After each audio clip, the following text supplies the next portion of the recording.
मेरा नाम उमर आसी है और आज मैं आया हूँ सफारी पार्क कराची में। सोशल मीडिया पे बहुत सारी वीडियोस देखने के बाद मैंने भी सोचा कि आज सफारी पार्क का विज़िट करना चाहिए।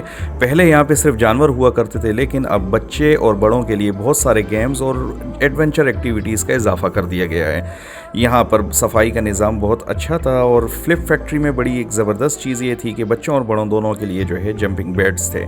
प्ले एरिया के अंदर बच्चों के लिए मुख्तलिफ़ किस्म के गेम्स थे। डायनो सफारी पार्क इनका बड़ा ही इम्प्रेसिव था।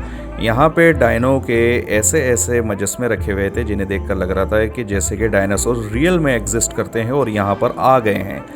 इनके यहाँ पे एक बेहतरीन झील भी बनी हुई थी और उस झील के पीछे बड़ों के लिए एक बेहतरीन एडवेंचर पार्क बना हुआ है। झील बड़ी ही खूबसूरत और कुदरती बनी हुई है और यहाँ पे बोट राइड भी है। सबसे ज़बरदस्त चीज़ जिसने मुझे इम्प्रेस किया वो यहाँ की ज़िप लाइन थी। बहुत ही ज़बरदस्त और सेफ्टी का बेहतरीन निज़ाम था। हेलमेट और वाटर प्रूफ जैकेट और सारी की सारी चीज़ें जो हैं पहनाने के बाद सेफ्टी के साथ ज़िप लाइन पे जो है एक एक करके बच्चों और बड़ों को ये लोग भेजते थे और इसी तरह वापस आते वक्त भी एक बंदा खड़ा होता था कि ताकि किसी भी किस्म के हादसे से रोका जा सके। यहाँ बुलंदी से सफारी पार्क का बड़ा ही बेहतरीन नज़ारा देखने को मिल रहा था, जिसके अंदर झील और दीगर एरियाज़ बड़ा ही क्लियर नज़र आ रहा था। यहाँ तोते और चील और अजदहे के साथ तस्वीर खिंचाने की भी सहूलत थी।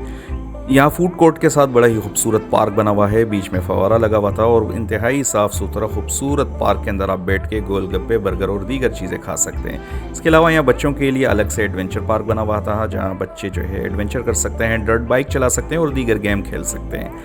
यहाँ पे जंबो जंप ट्रांसफ़र हो चुका है, जो कि पहले डिफेंस फेज़ 8 में था, जहाँ बच्चों और बड़े दोनों के लिए जो है जंबो जंप्स हैं।